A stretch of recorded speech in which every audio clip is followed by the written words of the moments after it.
हम पढ़ने जा रहे हैं हमारे 6th स्टैंडर्ड का 3rd chapter of history, the Harappan civilization. हम इसमें पढ़ेंगे हड़प्पन सिविलाइजेशन किस तरह था, उन्होंने क्या क्या किया था, उन्होंने क्या क्या डेवलप किया था। हाउसिंग एंड टाउन प्लानिंग, उनका जो हाउसिंग किस तरह था, वो किस तरह अपने हाउस को डिज़ाइन करते थे, उनको किस तरह उसमें रहते थे। उनका सेल्स और पोर्ट्स किस तरह था, यानी कि उनका जो मुद्राएं थी, उनके मुद्राएं जो उनके कॉइन्स थे वो किस तरह के थे। उनके जो पॉट्स थे, उनके जो बर्तन थे वो किस तरह के थे। द ग्रेट बाथ, यानी कि जिसमें वो नहाते थे, जैसे हम स्विमिंग पूल में नहाते थे वैसे भी उनका एक बाथ था जिसमें वो नहाते थे, उनका वो किस तरह का था। हड़प्पन सिविलाइजेशन का लाइफ किस तरह का था, उनका ट्रेड किस तरह का था, यानी वो दूसरे कंट्रीज से जो ट्रेड किस तरह करते थे, किस तरह उनका व्यापार चलता था, और उनका रीज़न क्या हुआ कि उन्होंने हड़प्पा सिविलाइजेशन है उसको उन्होंने क्यों छोड़ा। ये सारे पॉइंट्स आज हम पढ़ेंगे इस चैप्टर में। 3.1 Harappan civilization. Archaeological excavation first began in 1921 CE at Harappa in the Punjab on the banks of river Ravi। यानी कि जब आर्कोलॉजिकल एक्सकेवेशन यानी खुदाई हुई उत्खनन उपलब्ध हुआ, यानी कि जब खुदाई हुई तब एक नदी था जिसका नाम था रवि। वो नदी कहाँ पे था, पंजाब में था। पंजाब में एक रवि था और उस नदी के किनारे पे ही एक हड़प्पा नाम का गांव था। That is how this civilization came to be known as Harappan civilization. इसलिए उस गांव को हड़प्पन सिविलाइजेशन के नाम से जाना जाता था। It is also known as Indus civilization. उसको इंडस सिविलाइजेशन भी कहते हैं। उसको इंडस सिविलाइजेशन क्यों कहते हैं? इंडस यानी जो सिंधु नदी है, हड़प्पन सिविलाइजेशन को सिंधु सिविलाइजेशन भी कहा जाता है, इंडस सिविलाइजेशन भी कहा जाता है। Excavation were also carried out at the Mohenjo-daro, a place about 650 km to the south of Harappa in the Indus Valley। यानी कि एक मोहनजोदारो नाम का एक गांव था। वो हड़प्पा है हमारा, उसके साउथ में हड़प्पा सिविलाइजेशन है, उसके साउथ की तरफ 650 किलोमीटर दूर एक वैली था। वैली में जो इंडस वैली था, सिंधु नदी था, वो जो हड़प्पा और मोहनजोदारो उसके दोनों के बीच में 650 किलोमीटर की दूरी थी। There was a striking resemblance between the remains of structures and artifacts found at the two places. Similar remains have found beyond Dholavira, Lothal, Kalibangan,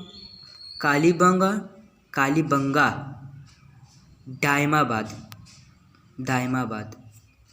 यानी कि जब यहाँ पर सब खुदाई हुई तो जो चीज़ें हड़प्पा सिविलाइजेशन में फाउंड हुए वो सेम चीज़ें ये 4 जगहों पर भी फाउंड किए गए। यानी कि जैसे कि अभी पॉट्स यानी बर्तन खुदाई करने पे हड़प्पा सिविलाइजेशन में जो बर्तन पाए गए, वही चीज़ें, वही क्वालिटी के बर्तन सब कहाँ पर पाए गए? धोलावीरा, लोथल, कालीबंगा, दायमाबाद यहाँ पर पाए गए। अभी हम इस मैप में देखते हैं कि हड़प्पा और इंडस वैली कहाँ पे लोकेट करता है। जो हड़प्पा सिविलाइजेशन है वो पाकिस्तान में लोकेट करता है। यहाँ पर देखिए, जो हड़प्पा सिविलाइजेशन है वो पाकिस्तान में लोकेट करता है, और उसके साउथ में यानी कि इस तरफ साउथ में एक इंडस वैली जिसको हम सिंधु नदी बोलते हैं, और उसके जो हड़प्पा सिविलाइजेशन से लेकर मोहनजोदारो तक इसके बीच का जो डिस्टेंस है वो 650 किलोमीटर का है। Generally the same characteristics are seen in all the places of Harappan civilization. और जब धोलावीरा, लोथल, कालीबंगा, दायमाबाद जो ये सारे प्लेसेस है वहाँ पर सेम कैरेक्टरिस्टिक्स पाए गए हड़प्पन सिविलाइजेशन की तरह। This include town planning, roads, construction of houses, drainage system, सेज, pots and toys or burial customs. यानी जिस तरह हड़प्पन सिविलाइजेशन में लोगों को बर्न करते थे उनके पॉट्स एंड टॉयज़ के साथ, और उनकी सील किस तरह की थी, उनका कंस्ट्रक्शन हाउसेस किस तरह का था, उन्होंने अपना रोड किस तरह प्लान किया था, वो सारी चीज़ें इन चारों जगहों पे भी पाई गई हैं। Can you tell describe the structure of houses in your locality. यानी कि हमें यहाँ पर पूछा है कि क्या तुम बता सकते हो कि तुम्हारे हाउसेस के आसपास में कौन किस किस तरह की हाउसेस लोकेट करती है, किस किस तरह की हाउसेस बनी हुई है। Do they have flat roads और टिल स्लोपिंग रूफ। यानी कि वो सब एकदम फ्लैट में, यानी कि एकदम फ्लैट में, एकदम प्लेन में, या फिर कुछ ऊपर नीचे की तरफ है, अलग टाइप के। हाउसेस एंड टाउन्स प्लानिंग, अभी हम पढ़ने जा रहे हैं houses and town planning of Harappa civilization. The houses and other structures in Harappa civilization were mainly built with baked bricks। यानी कि जो हाउसेस जो हड़प्पा सिविलाइजेशन के, वो सारी किससे बनी रहती थी, जो हाउसेस थे उनका स्ट्रक्चर किस तरह का था, वो सारी जो हाउसेस है वो पक्की ईंटें से बनी रहती थी, एकदम पक्की ईंटें से। ईंट यानी जो BRICS. In some places, unbaked bricks and stones were also used for construction। और कुछ कुछ जगहों पर हड़प्पा सिविलाइजेशन में ही, उसी प्लेस पर कुछ कुछ जगहों पर जो कच्ची ईंटें और पत्थरों से बनाई जाती थी उनके houses, constructions of houses. The houses had room built around a central courtyard। The houses had well bathroom and toilet. यानी कि जो हाउसेस थे, मतलब हाउसेस है, वहाँ पर उनका प्लानिंग किस तरह था, उनका स्ट्रक्चर किस तरह था हाउसेस का, कि मतलब उनका हाउसेस का प्लानिंग था कि चारों ओर मकान हो, एक घर में चारों ओर कमरे हो और बीच में गैलरी हो, जहाँ पर आकर बैठ सके, वहाँ पर आराम कर सके। बीच में गैलरी अच्छे से हो और चारों ओर मकान हो, यानी कमरे हो, चारों ओर कमरे हो। और उन हाउसेस में कुएं भी बनाए जाते थे, बाथरूम्स भी बनाए जाते थे और टॉयलेट्स भी बनाए जाते थे। There was an excellent drain system in which baked earthen conducts were use. यानी कि इन सारी जो इन लोग ये सब बनाते थे उसमें इन लोग कच्ची ईंटें भी इस्तेमाल करा करते थे। कच्ची ईंटें, पक्की ईंटें, इन सारी चीज़ों को लेकर ये अपना हाउसेस बनाते थे। इनका इतना एक्सीलेंट, इनका स्ट्रक्चर का प्लानिंग बहुत अच्छी तरीके से था। The streets had covered drains built with bricks. यानी कि जो इन लोग जो जिस पे चलते हैं, यानी कि जो इनका रास्ता था वो सारी ईंटें से बनी रहती थी। This shows great concern regarding public health. यानी कि जो इनका जो मतलब अगर उनका जो नाला बह रहा है, नाला अगर उन लोग बाथरूम यूज़ कर रहे, टॉयलेट यूज़ कर रहे और बहुत सारी चीज़ें यूज़ कर रहे, यानी कि नाला तो बहता होगा। अब जब नाला बहता है तो उसके लिए भी इन्होंने बहुत अच्छा प्लानिंग किया था।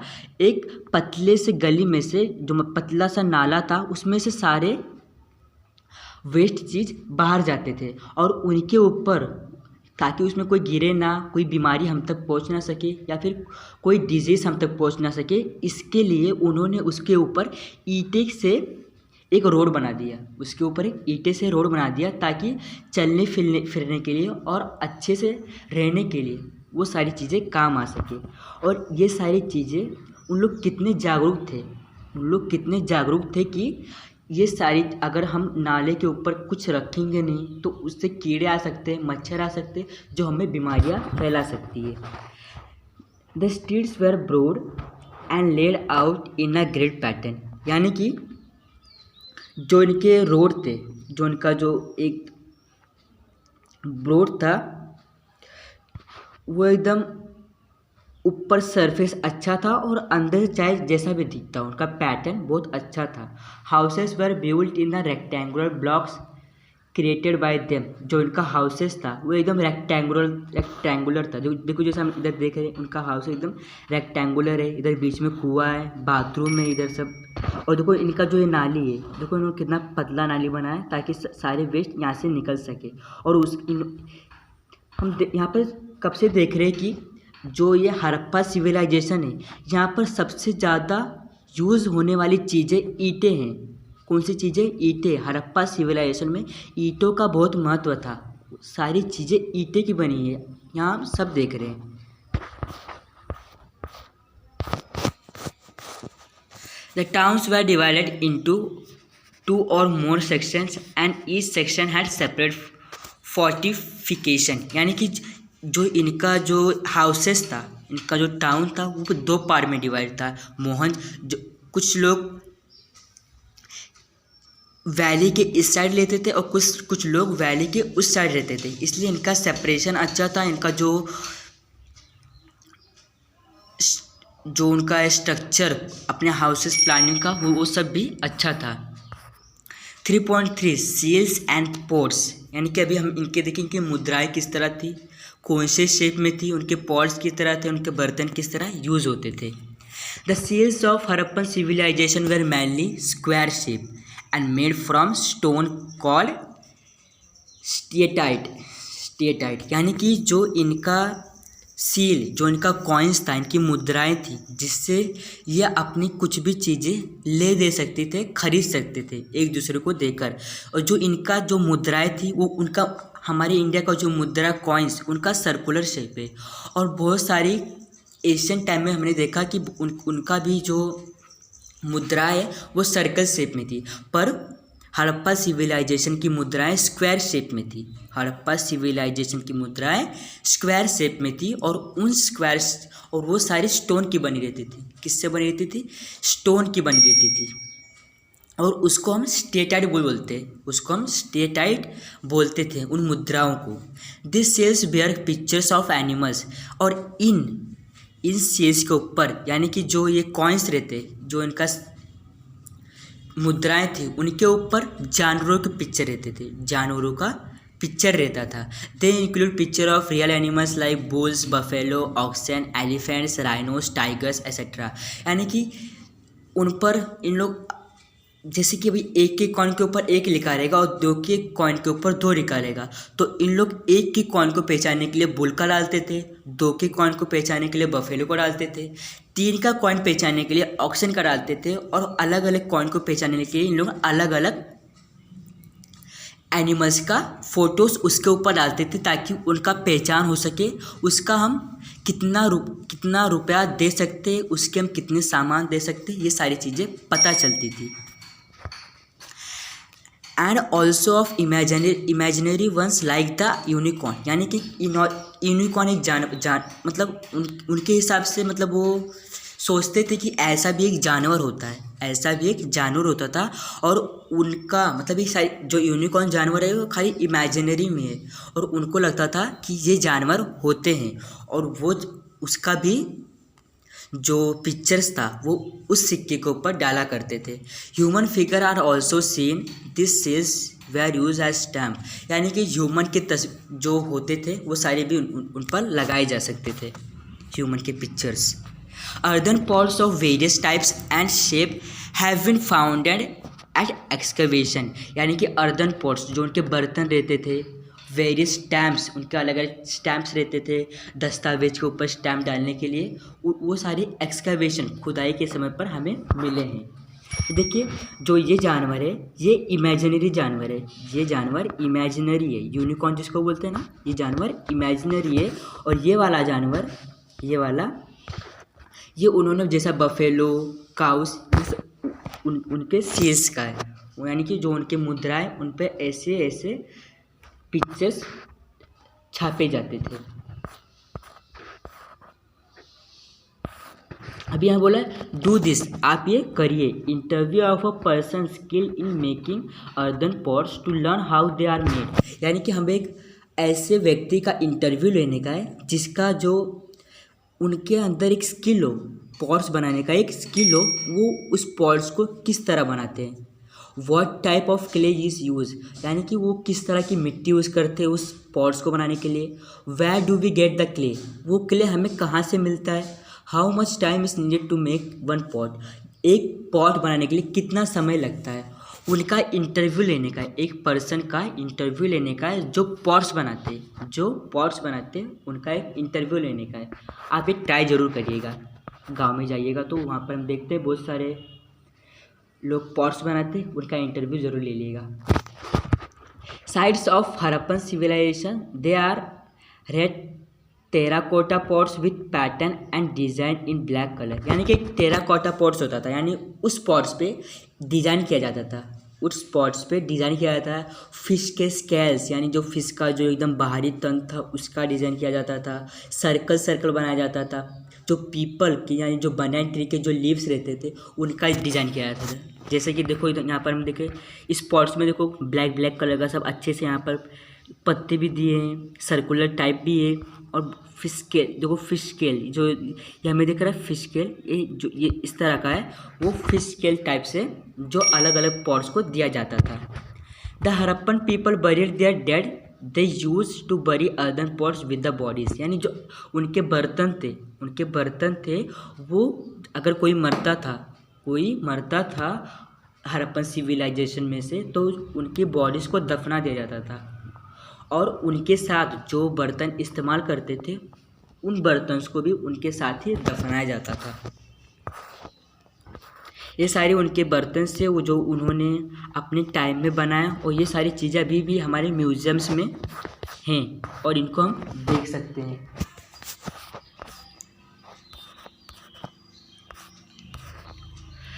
थ्री 3.4 द ग्रेट बाथ, यानी कि हमारे ज़माने में जो हम मॉडर्न टाइम में स्विमिंग पूल है, पर उनके समय पे क्या था अभी हम वो देखते हैं। A spacious bath has been discovered at Mohenjodaro, यानी ये जो बाथ था ये हड़प्पन सिविलाइजेशन में नहीं बल्कि ये मोहनजोदारो में था। ये कहाँ पे था? मोहनजोदारो में। और एक ऐसा बाथ था, the tank in the great bath was nearly 2.5 metre deep, यानी कि 2.5 मीटर का वो 2.5 मीटर गहरा था वो, और 2.5 मीटर गहरा था वो, और जो इसकी लंबाई थी वो 12 मीटर थी, और जो उसकी चौड़ाई थी वो 7 मीटर थी। लंबाई यानी लॉन्ग और चौड़ाई यानी wide. It has line with baked bricks to prevent seepage of water, यानी कि उन्होंने पानी को अगर पानी ना सोखे इसलिए उन्होंने पक्की ईंटों से उसे प्रिवेंट किया था, यानी पक्की ईंटों से उसे बनाया था पूरा अच्छे से चारों तरफ तक कि पानी ना अंदर से बाहर जा सके या फिर ना बाहर से अंदर आ सके। कोई भी गंदा पानी या फिर गंदा पानी मतलब बाहर से अंदर ना आ सके, ऐसा उन्होंने प्रिवेंट किया था उस बात को, यानी उस स्विमिंग पूल को। उनके सब मतलब वो नहाने के लिए इस्तेमाल करते थे। आज हम उसको स्विमिंग पूल बोलते हैं आज हमारे मॉडर्न टाइम में। There were steps leading down to the tank, यानी कि वो सीढ़ियाँ भी थी जिससे वो स्विमिंग पूल में उतरते थे नहाने के लिए। There was also a provision for draining, cleaning and refilling the tank from time to time, यानी कि उसमें ऐसा प्रोविज़न भी था, यानी उसमें ऐसी मतलब अच्छी चीज़ें उपलब्ध थी जिससे वो पानी को साफ़ कर सकते थे। वो पानी निकाल के दूसरा पानी भी उसमें डाल सकते थे, ऐसा उन्होंने उसमें बनाया था। जैसे कि हम भी आज के ज़माने में देख रहे हैं कि जो स्विमिंग पूल का जो गंदा पानी हो जाता है वो नहाते हुए उसमें सब नहाते रहते, तो उन पानी को निकाल दिया जाता है और वहाँ पर नए साफ़ पानी लाए जाते हैं। उसी तरह मोहनजोदाड़ो में भी होता था। अभी देखिए जो ये स्विमिंग पूल है ना, ये वही है जो मैंने आपको बताया, the great bath eight Mohenjodaro, the great bath eight Mohenjodaro. ये वही है स्विमिंग पूल जिसको उस समय पे नहाने के लिए इस्तेमाल किया जाता था। अभी यहाँ पर पूछा can you tell name the fruits and crops grown in your area, यानी कि बताइए कि आपके एरिया में कौन कौन से फ्रूट्स और क्रॉप्स ग्रो किए जाते हैं। What clothing do the people in your area use, आपके एरिया में जो मनुष्य हैं वो किस तरह की क्लोथ्स यूज़ करते हैं अपने डे टू डे लाइफ में। Right the names of the ornaments you know, आपको कौन कौन से ऑर्नामेंट्स के नाम पते हैं वो आप लिखिए। Life in Harappan civilization, life in the Harappan civilization. The Harappan people practice agriculture, यानी कि हड़प्पन जो सिविलाइजेशन के जो पीपल्स थे वो एग्रीकल्चर भी किया करते थे। The excavation at Kalibanga provides evidence of a plough field, यानी जो जब जैसे मैंने बोला आपको कि जो हड़प्पन सिविलाइजेशन में जो जो कुछ फाउंड हुए थे वो सारी चीज़ें कालीबंगा, लोथल, दियामाबाद ये सारी जगहों पे फाइंड हुए थे। और उसी तरह जब एक्सकेवेशन यानी जब खुदाई में कालीबंगा जाया गया, अगर जो आर्कोलॉजिस्ट थे वो सब गए तो वहाँ पर भी जो खुदाई के सामान वहाँ पर पाए गए। और इससे पता चलता है कि हड़प्पन सिविलाइजेशन में खुदाई या खेती का काम भी हुआ करता था। The people there grew different crops mainly wheat and barley, वहाँ के जो पीपल्स थे वो कौन कौन से, अगर एकदम उन लोग खाने के लिए अपने पर्पज़ के लिए जो एकदम जैसे हम दाल चावल ग्रो करते हैं उसी तरह वो वीट और बार्ली ग्रो करते थे, गेहूँ सब ग्रो करते थे। In Rajasthan barley was grown on a large scale, while in Gujarat it was ragi, peas, sesame and lentils, masoor were also cultivated, यानी राजस्थान में एकदम जो इम्पॉर्टेंट चीज़ ग्रो होता है, एकदम हाईएस्ट क्वालिटी का जो ग्रो होता है वो है बार्ली। और गुजरात में जो ग्रो होता है जैसे कि हम पीस यानी मटर, सीसेम तिल का तेल जो होता है वो सारी चीज़ें, और मसूर की दाल, ये सब सारी चीज़ें वहाँ पर ग्रो होती है। राजस्थान में ग्रो होती है बार्ली और गुजरात में सब ज़्यादा ग्रो होती है sesame, peas, lentils, mushroom. The Harappan peoples were also familiar with cotton, यानी जो हड़प्पन सिविलाइजेशन के जो पीपल्स थे वो सारी चीज़ें वो उन लोग कॉटन से फैमिलियर थे, यानी जो इन सारी चीज़ों से मतलब खेती से ऐसे सारी चीज़ों में ज़्यादा विश्वास रखते थे, ज़्यादा मतलब उस तरफ ज़्यादा ध्यान देते थे। The statues, the pictures on the seals and the remains of cloth found in the excavation indicate that the Harappan people use to weave cloth, यानी कि the statue The pictures on the seals and the remains of cloth found in the excavation indicate the Harappan people use cloth, यानी कि हम इस statue को देख रहे हैं, इसमें देखो इन्होंने कपड़ा पहना हुआ है, इन्होंने कॉटन का कपड़ा पहना हुआ है। और हमें जो हमारे जो उनके समय पे जो सील्स थे, जो उनके मुद्राएं थे, उन पे देखा कि उन्होंने कॉटन्स का सब पहना हुआ है। और हम जब वहाँ पर खुदाई करने गए तो वहाँ पर भी हमें जो कॉटन्स के कुछ ना कुछ अस्तित्व मिले, जिससे यह पता चलता है कि उन लोग यानी कि जो हड़प्पन सिविलाइजेशन के जो मैंस वुमेन्स वो सारे लोग सिलाई का काम भी किया करते थे। वेव क्लोथ यानी peoples use to weave cloth, यानी अपने कपड़ों को सिला करते थे। The dress of both man and women consisted of knee length cloth and an upper garments, यानी कि जो या फिर वो वुमेन हो या फिर मैन हो, वो दोनों का जो कपड़ा था वो नी के नीचे जाता ही नहीं था, यानी कि जो हमारे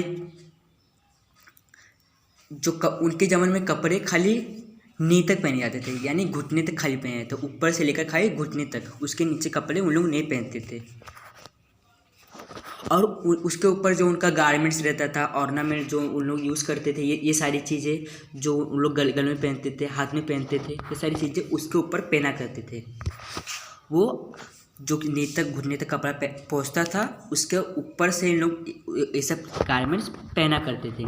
many types of ornaments have been founded in excavation, यानी बहुत तरह की ऑर्नामेंट्स खुदाई के समय पे इंडिया को पाई गई हैं, इंडिया ने उसे पाया है। They are made of gold, copper, precious stones as also shells, cowries, sets etcetera, यानी कि जो ऑर्नामेंट्स जो थे वो किसके बने रहते थे? गोल्ड के बने रहते थे, कॉपर के भी रहते थे, और जो चमकीले जो पत्थर होते थे उनसे बने रहते थे, और अलग जो बीज के बने रहते थे, और बहुत सारी चीज़ों के इन लोग ऑर्नामेंट्स यूज़ करते थे।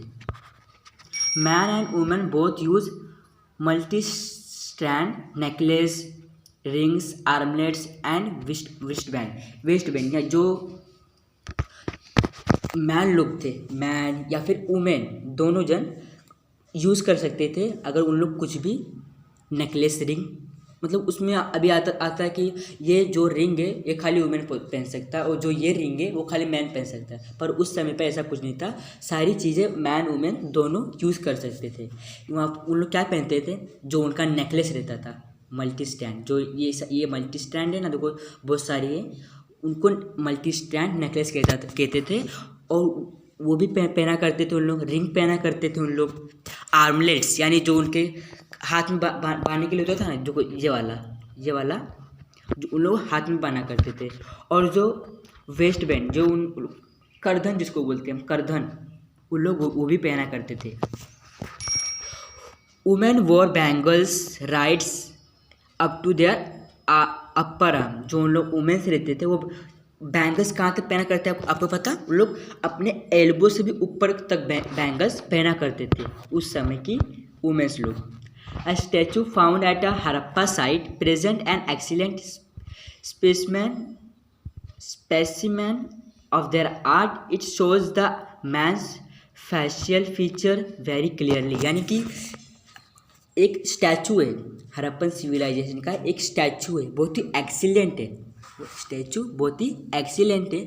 उससे हमें यह पता चलता है कि उन लोग अपनी सभ्यता में किस तरह के कपड़े पहना करते थे, किस तरह रहते थे। उनका जो आर्ट है वो भी उससे हमें बहुत, उसे देखकर अच्छे से समझ में आता है। और वो स्टैचू है ये वाला। देखो उन्होंने एक अपने कंधे पर एक अच्छा सा टॉवेल लपेटा है और अच्छे से उन्होंने एक स्टैचू बनाया है किया, ताकि वो हमें यह समझना चाहते थे कि आगे चलकर अगर एक किसी को मिला तो हमारी रीति के बारे में वो भी जान सके। A cloak with a beautiful trefoil pattern and drape across his shoulder. यानी कि जो को नीचे से आर्म से लेकर ऊपर को शोल्डर के ऊपर से घुमाया हुआ है, इस तरह इन्होंने अपने ज़माने में पहना करते थे।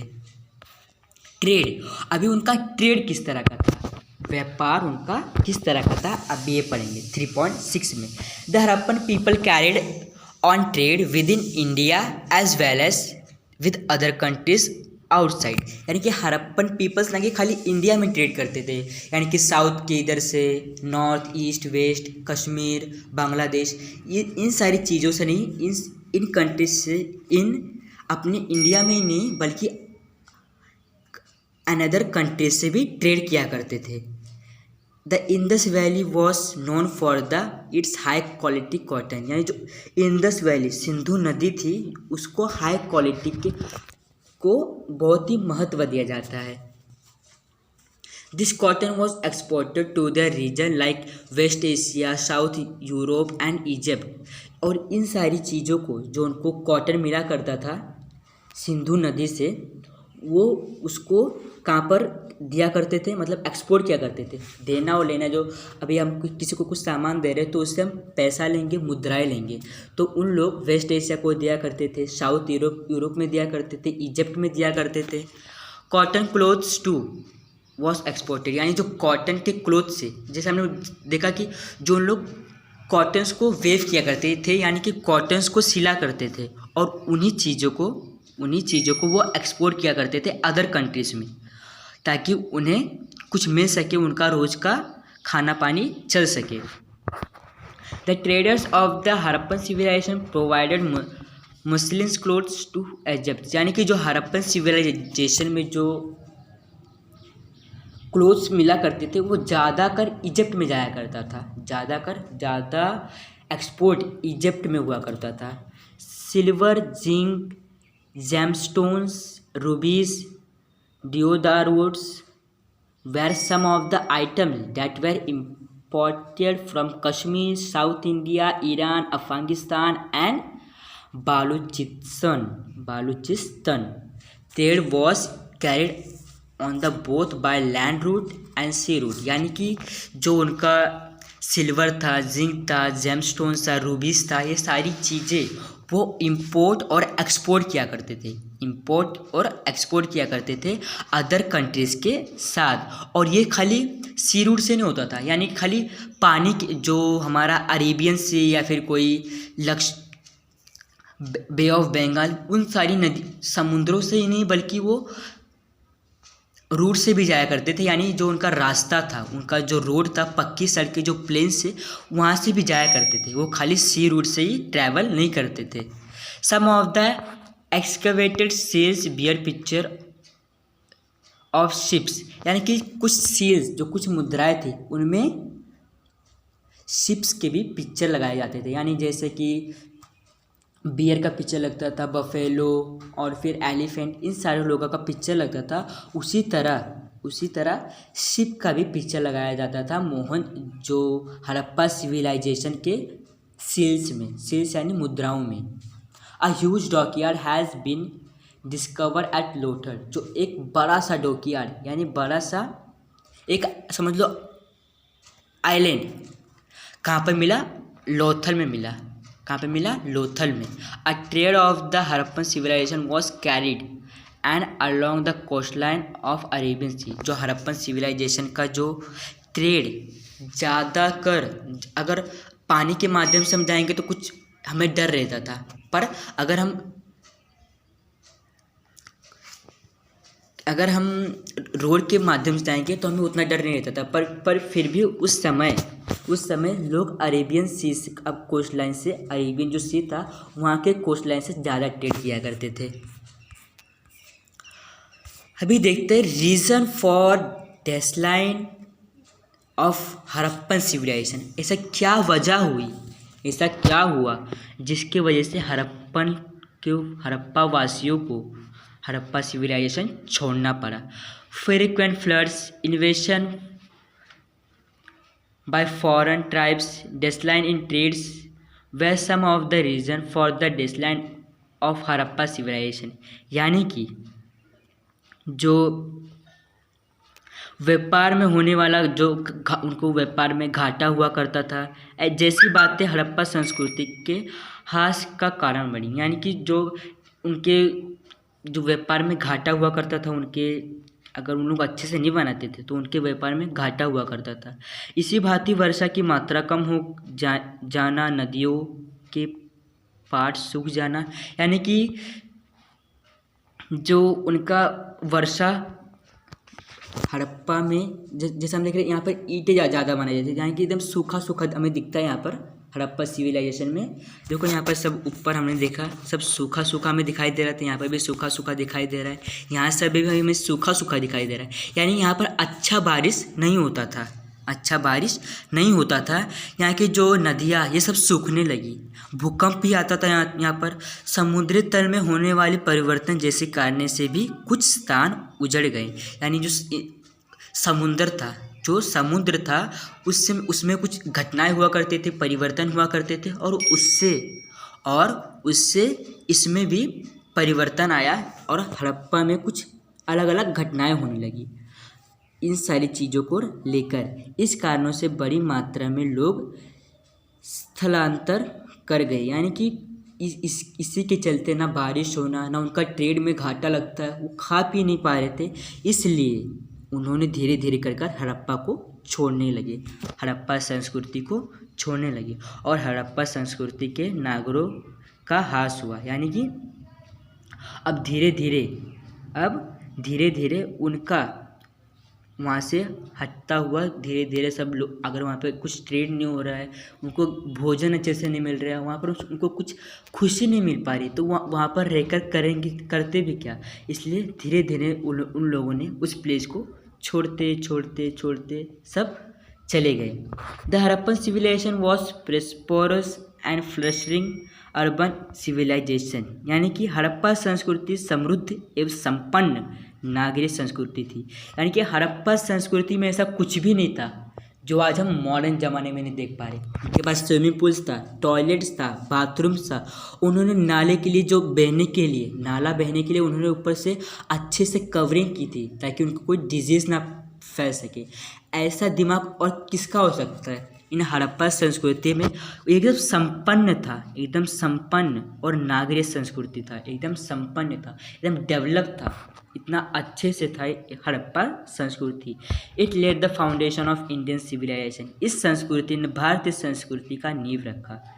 यानी कि अगर हम किसी पे गर्व कर सकते हैं तो हम हमारे हड़प्पा संस्कृति पे गर्व कर सकते हैं कि कुछ ना रहते हुए भी, कुछ साधन ना रहते हुए भी इन्होंने इतना सब कुछ किया। टॉयलेट्स किए, बाथरूम्स बनवाए इन्होंने, नाले के लिए, अच्छा बहने के लिए, किसी को स्वास्थ्य से लेकर बीमारी ना हो, ये सारी चीज़ों को लेकर हड़प्पा संस्कृति बहुत जागरूक थी। आई थिंक आप लोग को ये वीडियो पसंद आया होगा। अगर ये वीडियो आपको पसंद आया तो लाइक और सब्सक्राइब कीजिए। अगर आप सब्सक्राइब करेंगे तो हमारे न्यू वीडियोस आप तक जल्द से जल्द पहुंचेंगे। Thanks for watching video.